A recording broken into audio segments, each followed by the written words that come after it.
Electric കാറുമായി high റേഞ്ചിലൊക്കെ പോകാൻ പറ്റുമോ? തീർച്ചയായും. ഇത്തവണ നമ്മൾ പോകുന്നത് മൂന്നാറിലേക്കാണ്.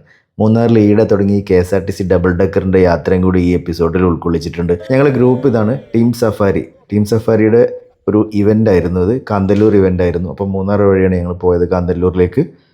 അടിപൊളി യാത്ര തന്നെയായിരുന്നു. പാട്ടും കളിയൊക്കെ ആയിട്ടുള്ള ഈ ബസ് യാത്രേൻ്റെ വിശേഷങ്ങളാണ് ഈ എപ്പിസോഡിൽ. പോകുന്ന വഴിയിൽ ഒരുപാട് വ്യൂ പോയിൻറ്റ്സ് ഉണ്ട്, വെള്ളച്ചാട്ടങ്ങൾ, തേയിലത്തോട്ടങ്ങൾ.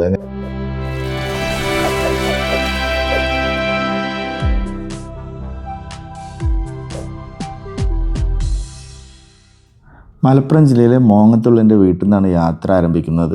ആദ്യത്തെ ചാർജിങ് ഞങ്ങൾ മുരിങ്ങൂർ വെച്ചാണ് ചെയ്തത്, തൃശ്ശൂർ ജില്ലയിൽ. അവിടെ ഒരു ബ്ലോക്ക് കിട്ടിയപ്പോൾ വെറുതെ ഒന്ന് പാർക്ക് ചെയ്തതാണ്. അപ്പോൾ അവിടെ ചാർജിങ് സ്റ്റേഷൻ കണ്ടപ്പോൾ ഒന്ന് കുത്തിയിട്ടുന്നുള്ളൂ. മൂന്നാറിലേക്ക് പോകുമ്പോൾ ഞാൻ സജസ്റ്റ് ചെയ്യുന്ന ചാർജിങ് സ്റ്റേഷൻ കോതമംഗലത്താണ്. നങ്ങേലി ഹോസ്പിറ്റലിൻ്റെ ഓപ്പോസിറ്റുള്ള വോക്കിൻ്റെ ഈ ചാർജിങ് സ്റ്റേഷൻ 60 kW ആണ്. നല്ല ഫാസ്റ്റിലായിരുന്നു ഞങ്ങൾ ചാർജ് ചെയ്തു. ഓൾമോസ്റ്റ് ഫുള്ളാക്കി, 98% വരെ ആക്കിയിട്ട് അവിടുന്ന് യാത്ര തുടങ്ങി. നേര്യമംഗലം കവർ ചെയ്ത് ചീയപ്പാറ വാട്ടർഫാൾസ് ആണിത്. അടിപൊളി ഡ്രൈവായിരുന്നു. ഞങ്ങൾ മൂന്നാറിൽ KSRTCയുടെ ഈയിടെ ആരംഭിച്ച ഡബിൾ ഡെക്കർ ബസ് ബുക്ക് ചെയ്തിരുന്നു, ഗ്യാപ്പ് റോഡ് വഴിയുള്ള. 12:30 അതിൻ്റെ സ്റ്റാർട്ടിങ് ടൈം. അതുകൊണ്ട് തന്നെ ഞങ്ങൾ നല്ല അടിച്ച് മിന്നിയാണ് പോയത്. മൂന്നാർ ടൗണിൽ നിന്ന് ലഞ്ച് കഴിക്കുന്ന സമയത്ത് ചാർജ് ചെയ്യാമെന്ന് വിചാരിച്ച് നോക്കിയപ്പോൾ ആദ്യത്തെ ചാർജിങ് സ്റ്റേഷനാണ് KCBയുടെ. അത് വർക്ക് ചെയ്യുന്നില്ല. അവിടുന്ന് 2 കിലോമീറ്റർ മുന്നോട്ട് ചെന്നാൽ മൂന്നാർ ടൗണായി. അവിടെ ഈസ്റ്റ് എൻഡ് റെസ്റ്റോറൻറ്റിനോട് ചേർന്നൊരു ഫാസ്റ്റ് ചാർജിങ് പോയിൻ്റ് ഉണ്ട്, ചാർജ് മോഡ് ഉണ്ട്. 60 kW തന്നെയാണ് അതും. നല്ല ഫാസ്റ്റിൽ കയറുന്നുണ്ട്. വണ്ടി അവിടെ കുത്തിയിട്ട് ഞങ്ങൾ ഭക്ഷണം കഴിച്ച് നേരെ KSRTC സ്റ്റാൻഡിലെത്തി. അവിടെ നിന്നാണ് നമ്മൾ യാത്ര തുടങ്ങുന്നത്. ഇതാണ് double decker bus, royal view double decker ബസ്സാണ് അതിൻ്റെ പേര്. അത് KSRTCയുടെ ആപ്പിൽ അതിന് ഓൺലൈനായിട്ടാണ് നിങ്ങൾക്ക് ടിക്കറ്റ് ബുക്ക് ചെയ്യാം. ഇത് മുകളിൽ 38 സീറ്റ് ഉണ്ട് അപ്പർ ഡെക്കിൽ. അത് 400 രൂപയാണ് അതിൻ്റെ ചാർജ്. താഴെ ലോവർ ഡെക്കിൽ 12 സീറ്റ് ഉണ്ട്, 200 രൂപയാണ് അതിൻ്റെ ചാർജ്. ഓൺലൈനായിട്ട് ബുക്ക് ചെയ്യാവുന്നതാണ്. ഒരു ദിവസം 3 ട്രിപ്പാണ്. രാവിലെ 9 മണിക്ക് ഒരു ട്രിപ്പ്, രണ്ടാമത്തെ ട്രിപ്പ് 12:30, വൈകുന്നേരം 4 മണിക്ക്. അങ്ങനെ 3 ട്രിപ്പുകളാണ് ഒരു ദിവസം ഉള്ളത്. ഞങ്ങൾ 12:30 ട്രിപ്പിലാണ് ബുക്ക് ചെയ്തത്. ഇത് പോകുന്ന വഴിയിലുള്ള കാഴ്ചകളാണിത്. അടിപൊളി എന്ന് പറഞ്ഞാൽ അടിപൊളി. ഇതുണ്ടെങ്കിൽ ഗ്യാപ്പ് റോഡിലെ ആദ്യത്തെ വ്യൂ പോയിൻ്റാണിത്, സിഗ്നൽ പോയിൻ്റ്. ഇവിടെയാണ് നമ്മൾ ആദ്യം വണ്ടി നിർത്തിയത്. നമുക്ക് നമ്മുടെ വണ്ടിയിലും ഈ ഗ്യാപ്പ് റോഡിലൂടെ പോകാം, ഒരു കുഴപ്പമില്ല. പക്ഷേ ഈ ഒരു ബസ്സിൻ്റെ ഒരു പ്രത്യേകത എന്ന് വെച്ചാൽ കുറച്ചുകൂടി മുകളിൽ നിന്നുള്ളൊരു വ്യൂ കിട്ടും. ഇതാണ് ആദ്യത്തെ വ്യൂ പോയിൻ്റ്. ഇവിടെ നമുക്കൊരു 10 മിനിറ്റ് 15 മിനിറ്റൊക്കെ ഒരു സമയം തരും ജസ്റ്റ് ഒന്ന് കുറച്ച് ഫോട്ടോസൊക്കെ എടുക്കാൻ. അത് കഴിഞ്ഞ് അടുത്ത വ്യൂ പോയിൻറ്റിലേക്ക് പോകും. പണ്ട് കാലത്തൊക്കെ ഈ പോയിന്റിൽ നിന്നാണ്ട് തോട്ടം തൊഴിലാളികൾക്കൊക്കെ വർക്ക് തുടങ്ങാനും വർക്ക് നിർത്താനൊക്കെ ഉള്ള സിഗ്നൽ ഇവിടുന്നാണ് കൊടുത്തിരുന്നതെന്ന് പറഞ്ഞു. അപ്പോൾ അതുകൊണ്ടാണ് ഈ പേര് വന്നത്, സിഗ്നൽ പോയിൻ്റ് എന്ന് പറഞ്ഞു. അങ്ങനെ അവിടുന്ന് വീണ്ടും യാത്ര തുടങ്ങി. കൊച്ചി മധുര നാഷണൽ ഹൈവേ കൂടെയാണ് യാത്ര. ആദ്യത്തെ ടോൾ പോയിൻ്റ് അവിടെ വരുന്നുണ്ട്, ദേവികുളത്ത് വെച്ചിട്ട്. അപ്പർ ഡെക്കിലെ ഏറ്റവും ഫ്രണ്ടിലെ സീറ്റാണിത്. ഡ്രൈവർ നേരെ താഴെയാണ്. നമുക്ക് ഡ്രൈവറോട് ഇവിടുന്ന് കമ്മ്യൂണിക്കേറ്റ് ചെയ്യാൻ പറ്റില്ല. പതുക്കെ ഓടിക്കുന്നുള്ളൂ കേട്ടോ. 10-25 കിലോമീറ്റർ ദൂരം യാത്ര ചെയ്യാനുണ്ട്. അതുകൊണ്ട് തന്നെ വളരെ സ്ലോലിയാണ്. വളവൊക്കെ പതുക്കെ ശ്രദ്ധിച്ചാണ് എടുക്കുന്നത് ഡ്രൈവർ. മുകളുടെ ഡെക്കിൽ ഒട്ടുമിക്ക സീറ്റുകളും ഞങ്ങൾ തന്നെ ഓൺലൈൻ ബുക്ക് ചെയ്തിരുന്നു. ബുക്ക് ചെയ്ത് വരുന്നതായിട്ട് നല്ലത്. കണ്ടക്ടറാണ്, നല്ല രീതിയിൽ എല്ലാ പോയിന്റുകളും ഓരോ വ്യൂ പോയിന്റിലുള്ള കാര്യങ്ങളൊക്കെ അദ്ദേഹം പറഞ്ഞിരുന്നുണ്ട്. അടുത്ത വ്യൂ പോയിൻ്റാണ് ലോക്ക് ഹാർട്ട്. ചക്രമുടിയാണ് ഇതിന്റെ താഴെ. ഇതാണ് ചക്രമുടിയിലെ. ഓഹോ, ഈ ട്രക്കിംഗ് ഉണ്ടോ അങ്ങോട്ട് ചക്രമുടിക്ക്? ഓക്കെ, ചക്രമുടി നിൽക്കുന്ന പോയിന്റാണ് ഇത്. അങ്ങോട്ട് ട്രക്കിംഗ് ഉണ്ട്, പക്ഷേ ഫോറസ്റ്റിന്റെ അണ്ടറിലാണ്. അപ്പോൾ നമുക്ക് ചക്രമുടി ഒന്ന് കണ്ടേക്കാം. പക്ഷെ ഇതാണ് ചക്രമുടി, ബട്ട് കോടയാണ്. കോട മൂടി കിടക്കുകയാണ് ചക്രമുടി. കാണാമില്ല, വ്യൂ കുറവാണ്, ബട്ട് കൊള്ളാം. രണ്ടാമത്തെ വ്യൂ പോയിന്റിലാണ് നമ്മളിപ്പോൾ ഉള്ളത്. എങ്ങോട്ട് നോക്കിയാലും തേയില, സൂപ്പർ തേയില. കള്ളൻ അദ്ദേഹം സ്വർണ്ണമൊക്കെ കട്ട് ഇതിന്റെ അതോട്ട് വെക്കുക. നമ്മുടെ കാലങ്ങൾക്ക് മുന്നേ. അതെ അതെ, അത് അവിടെ ഇവിടെ കൊണ്ട് വിറ്റ് പാവങ്ങളെയൊക്കെ സഹായിക്കുന്നു. നല്ല കള്ളനല്ലേ? അതെ അതെ. വെടിവെച്ചു.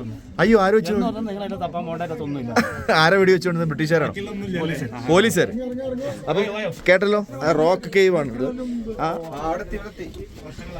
ആ റോക്ക് കേവ് കാണാനുള്ള പോവാണ്. അടുത്ത പോയിന്റ് റോക്ക് കേവ് ആണ്. ഇതേ കണ്ടില്ലേ, ഇവിടെ ഉണ്ട്. ഇവിടെ ഒരു ഗുഹയുണ്ട്, ഗുഹ. അതാണ് പോകുന്നത്. ഇതിനകത്ത് എന്തുണ്ടോ എന്നുള്ളത് അറിയില്ല, പോയി നോക്കട്ടെ. ഗ്യാപ്പ് റോഡ് വ്യൂ പോയിൻ്റ് എന്നാണ് ഈ സ്റ്റോപ്പിന് പേര്. അതിനകത്ത് എന്തെങ്കിലും കാണുമോ എന്തോ, ഒന്നും കാണുന്നില്ല. അമ്മേ, മഴയാണ്, ഇവിടെ കൂടുതൽ പോക്ക് നടക്കും തോന്നുന്നില്ല. MGRൻ്റെ മലൈക്കള്ളൻ എന്ന് പറഞ്ഞിട്ടൊരു മൂവി ഈ ഒരു സ്റ്റോറിയായിട്ട് ബന്ധപ്പെട്ട് ഇറങ്ങിയെന്ന് മനസ്സിലായി. ഏതായാലും അതെല്ലാം കണ്ട് ഞങ്ങൾ വീണ്ടും വണ്ടിയിൽ കയറി. ഇതാണ് ലോവർ ഡെക്ക്.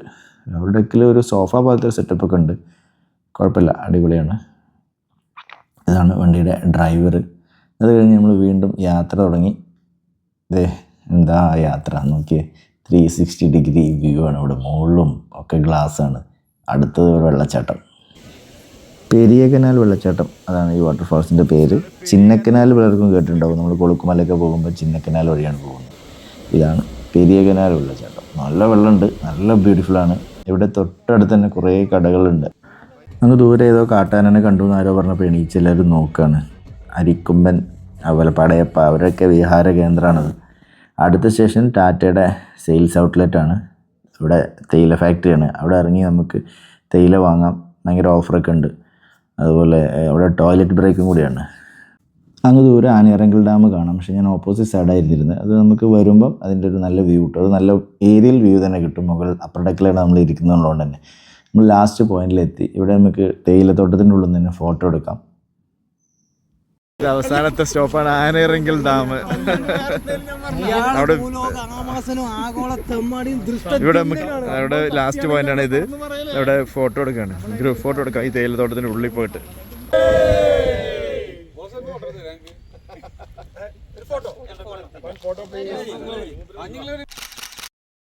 അതാണ് ആനയിറങ്കൽ ഡാം. ഡാമിൽ ആദ്യം ബോട്ടിംഗ് ഒക്കെ അനുവദിച്ചിരുന്നു. പിന്നീട് ഏതോ ടൂറിസ്റ്റുകൾ ഓണത്തിൻ്റെ സമയത്തോ മറ്റോ വെള്ളമടിച്ച് വന്നിട്ട് അലമ്പായി അവിടെയുള്ള ഒരു ആനയൊക്കെ എടുത്ത് എറിഞ്ഞ് ആന അത് പ്രൊവോക്കായി.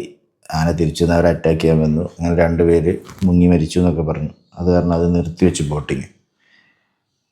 ബസ്സിൻ്റെ കുറച്ച് ഫോട്ടോസ് വീഡിയോസ് എടുക്കാൻ വേണ്ടി കണ്ടക്ടർ ഞങ്ങൾക്ക് ബസ് നിർത്തി തന്നു. മുകളിൽ നിന്ന് തന്നെ തേയിലത്തോട്ടത്തിൽ പോയത് ഞങ്ങൾ ബസ്സിൻ്റെ വീഡിയോ ഷൂട്ട് ചെയ്യാൻ. ഇത് രസമല്ലേ ഇങ്ങനെ കാണാനായിട്ട്.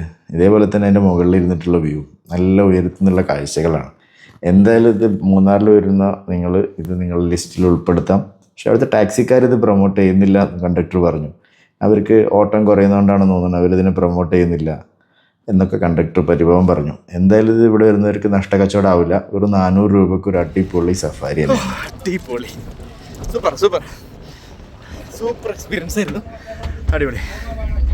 സെയിം റൂട്ടിലൂടെ തന്നെയാണ് മടങ്ങുന്നത്. അങ്ങോട്ട് പോയപ്പോൾ നമ്മൾ കണ്ട പെരിയ കനാൽ വെള്ളച്ചാട്ടമാണത്. അങ്ങനെ ഞങ്ങളുടെ കൂടെ ഷെബിന പൊന്നാടാണിത്. ഷെബിന പൊന്നാടാണ് ഞങ്ങളുടെ ഈ ഇവൻറ്റിലെ ഗസ്റ്റ്. അപ്പോൾ അവരൊക്കെ അടിപൊളിയായിട്ട് എല്ലാവരും എൻജോയ് ചെയ്തൊരു ട്രിപ്പ് തന്നെയായിരുന്നു. മടക്കം ഫുൾ വൈബായിരുന്നു, പാട്ടും കൂത്തും ഡാൻസൊക്കെ ആയിരുന്നു.